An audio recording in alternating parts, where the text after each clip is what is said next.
Hello students, today we are going to discuss about one of the most famous and important polymer known as rubber. So first of all discuss about the rubber. Rubber is an elastomer. It has elastic properties. It is manufactured from the rubber lattice, which is a collided dispersion of rubber in water and which is obtained from the bark of rubber tree. It is also found in India, Malaysia and Indonesia.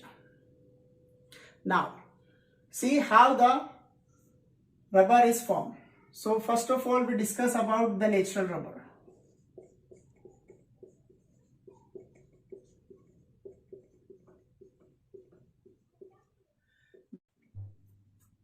Now, the monomer of natural rubber is isoprene. Its IUPAC name is 2-methyl-1,3-butadiene. Like this, CH2, double bond, C, CH3, C, double bond, CH2. It is known as isoprene and its IUPAC name is 2-methyl-1,3-butadiene. Now, this isoprene undergo linear polymerization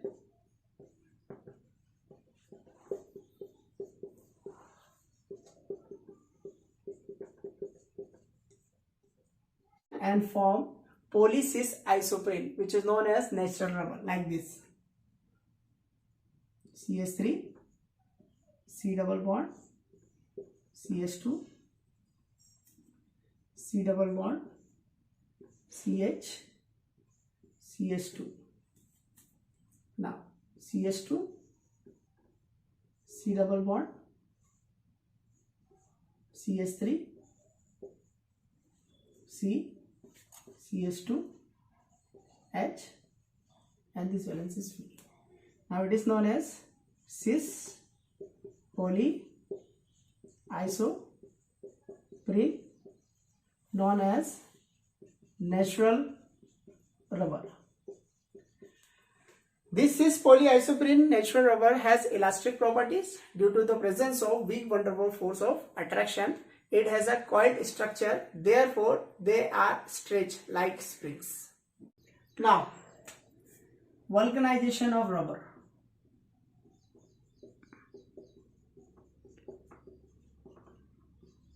अभी हमने आपको natural rubber पढ़ाया. अब next topic है vulcanisation of rubber. Vulcanisation of rubber क्या है? Natural rubber जो रहता है उसके अंदर कुछ जो प्रॉपर्टीज होती है उसे हमें इंप्रूव करने के लिए रबर का वल्कनाइजेशन करना पड़ता है. अब ये प्रॉपर्टीज क्या होती है तो ध्यान सुने. जो नेचुरल रबर होता है वो सॉफ्ट होता है जब टेम्परेचर 385 केल्विन से ज्यादा होता है और ब्रिटल हो जाता है जब टेम्परेचर 285 से कम हो जाता है. नेचुरल रबर जो रहते हैं ये डिसॉल्व होते हैं नॉन पोलर सॉल्वेंट में और इनके पास नॉन रेजिस्टेंट प्रॉपर्टी होती है जब ये ऑक्सीडाइजिंग एजेंट के द्वारा अटैक किए जाते हैं. तो इन सारी प्रॉपर्टीज को इंप्रूव करने के लिए नेचुरल रबर के अंदर हम वल्कनाइजेशन करते हैं. वल्कनाइजेशन ऑफ रबर के दौरान हम रॉ रबर जो रहता है उसको हीट करते हैं सल्फर के साथ, जिसके कारण जो सल्फर होता है वो रिएक्टिंग डबल बॉन्ड साइड पर जाके जुड़ जाता है, जिससे नेचुरल रबर के अंदर क्रॉस लिंकिंग हो जाती है और जिसके कारण नेचुरल रबर जो रहता है वो स्टिम्ड हो जाता है. कैसे? देखिए, जैसे अभी हमने आपको बता ही दिया है कि नेचुरल रबर मतलब सिस पॉलीआइसोप्रीन की जो हम बात कर रहे हैं वो हमने ऐसे बनाया था. अब होता क्या है कि ये जो सिस पॉली आइसोप्रीन होती है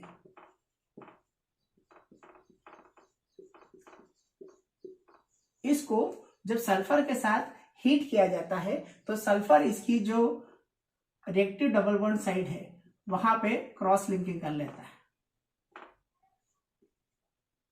लाइक दिस, जिसके कारण ये जो नेचुरल रबर होता है ये स्टिफ्ड हो जाता है.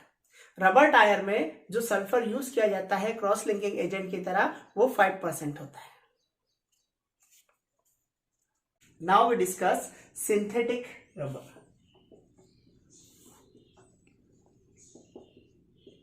बेटा सिंथेटिक रबर क्या है? अभी आपने नेचुरल रबर पढ़ा तो सिंथेटिक रबर क्या है? तो कोई भी वल्कनाइजेबल रबर लाइक जो पॉलीमर होता है वो सिंथेटिक रबर की तरह काम करता है।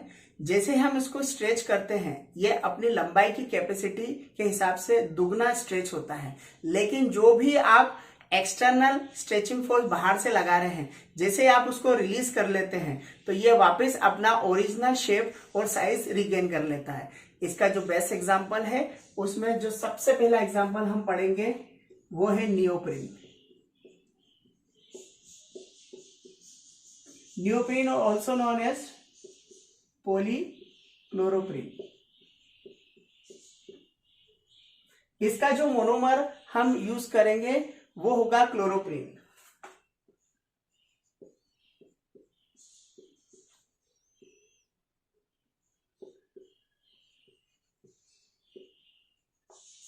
क्लोरोप्रीन का जो IUPAC नेम होगा वो होगा 2-chloro-1,3-ब्यूटाडाइन। इसके n नंबर ऑफ मोनोमर्स हम लेंगे, इसका लीनियर पॉलीमराइजेशन कराएंगे।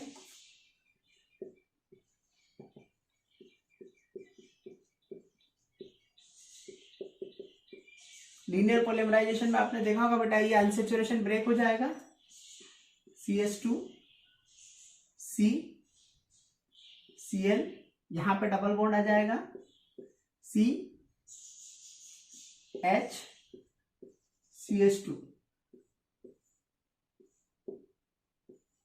और ये बन जाएगा आपका नियोप्रीन, जिसे आप पॉलीक्लोरोप्रीन के हिसाब से भी जानते हैं। अब इस नियोप्रीन की खासियत यह है कि बहुत हाईली नॉन रेजिस्टेंस होता है टुवर्ड्स वेजिटेबल ऑयल और मिनरल ऑयल। अगर हम इसके यूजेस देखें तो ये गैस्केट्स बनाने के काम आता है। बेटा गैस्केट्स क्या है? गैस्केट्स रबर का एक पीस होता है जो दो मेटेलिक सरफेस के बीच में रखा जाता है in order to prevent oil और स्टीम। इसका बेस्ट एग्जांपल आप देखते हैं कि प्रेशर कुकर में जो रबर की रिंग होती है वो गैस्केट की तरह काम करता है। इसके अलावा ये हॉसेस के फॉर्म में भी यूज होता है। ठीक है, ये इसके यूजेस हो गए। जो दूसरा एग्जांपल होता है सिंथेटिक रबर का वो होता है ब्यूना एन रबर। अब पहले भी आप देख चुके हैं ब्यूना एन रबर जो रहता है इसका नाम का मतलब ये होता है कि इसमें जो मोनोमर यूनिट्स होती है वो 1,3-ब्यूटाडाइन और एक्राइलोनाइट्राइल होती है। 1,3-ब्यूटाडाइन CH2 CH C double bond CH2 it is 1,3-ब्यूटाडाइन। इसके N मोनोमर्स रेक कराएंगे एक्राइलोनाइट्राइल से। एक्राइलोनाइट्राइल आपको बताया था मैंने 3 कार्बन और 1 डबल बॉन्ड।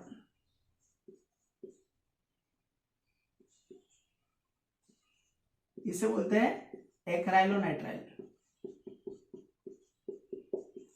अब ये जो 1,3-ब्यूटाडाइन है और ये जो एक्राइलोनाइट्राइल है दोनों कोपोलिमराइजेशन में जाएंगे। कोपोलिमराइजेशन में क्यों बोला? क्योंकि दोनों में एडिशन हुआ और दोनों मोनोमर्स कैसे थे?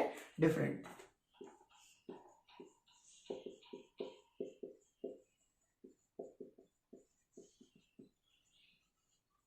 कोपोलिमराइजेशन में गए। जैसे कोपोलिमराइजेशन में गए यहां का अनसैचुरेशन ब्रेक हुआ, CH2 C, इन दोनों के बीच में डबल बॉन्ड बना CH double bond C H CH2 CH2 C H Cl। और बेटा यहां फॉर्मेशन हुआ है ब्यूना एन रबर का।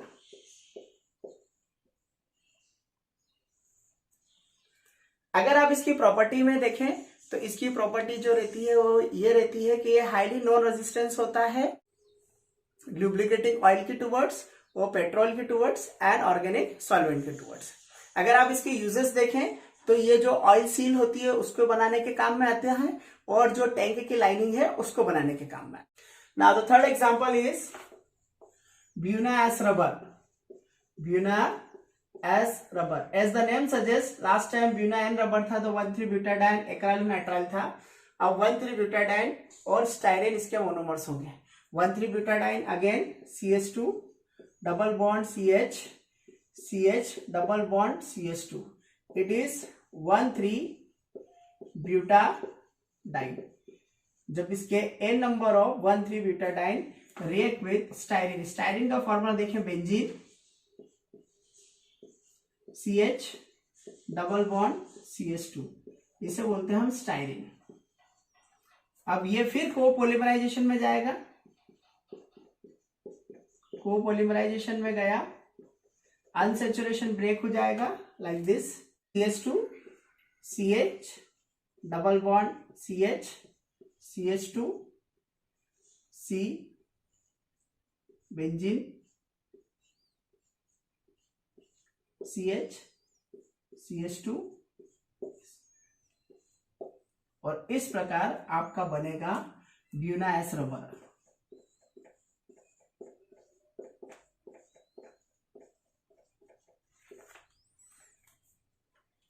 ब्यूना एस रबर जो है उसकी खासियत यह है कि यह बहुत टफ होता है और नेचुरल रबर के सब्स्टिट्यूट की तरह काम करता है।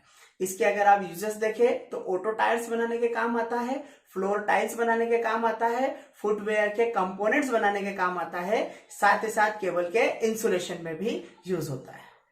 I hope that you like this video. Thank you. Stay home and stay safe.